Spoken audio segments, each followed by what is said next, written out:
စောနမ်းမွန်လည်းထွက်ပြေးရင်တောင်မုံတောင်ညာအရက်ကိုရောက်တဲ့အခါမှာတော့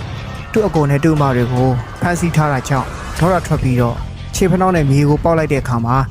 တောင်မုံတောင်ညာအရက်မှာရှိတဲ့မိုးတွေအကုန်လုံးအစုလိုက်ပြုံလိုက်တေးခဲ့ကြရပါတယ်မိုးတွေလည်းကြောက်လန့်ပြီးတော့နန်းတော်ရှင်မွေပြင်းမကြီးစီကိုသွားပြီးအကူအညီတောင်းခဲ့တဲ့အခါမှာမွေပြင်းမကြီးလည်းလူရောင်ဖန်ဆင်းပြီးစောနမ်းမွန်ကိုတားကကျေးဇူးတင်တဲ့အနေနဲ့မိုးတို့တက်တဲ့ပညာတွေကိုတင် जा ပေးခဲ့ရာစောနမ်းမွန်လည်းမိုးတွေကိုနိုင်တဲ့သူတယောက်ဖြစ်လာခဲ့ပါတယ်မဏိစီတူမင်းကြီးလည်းဒီတိုင်းလွတ်ထားရင်မဖြစ်ဘူးဆိုပြီးတော့စောနမ်းမွန်ကိုဖမ်းဖို့အတွက်သူ့ရဲ့အကိုတောင်ဦးနယ်သားကိုတောင်းအောင်ပေးခဲ့လိုက်ပါတယ်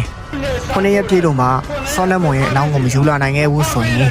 ကျန်တဲ့ညီမ၃ဦးကိုမိလောင်တိုက်တွဲမယ်ဆိုပြီးချင်းချုပ်ခဲ့တဲ့အတွက်ကြောင့်တောင်ဦးနယ်သားလည်း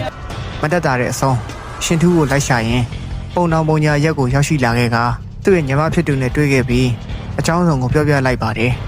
စောနမ်းမွန်လည်းအမ၃ယောက်ကိုကယ်ဖို့ပကံကိုပြန်သွားခဲ့တဲ့အခါမှာ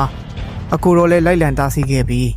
မုံရွာနောက်ဖက်ရင်းမာပင်အရက်ရမချောင်းလယ်မှာဖောင်ပြက်ခဲ့ပြီး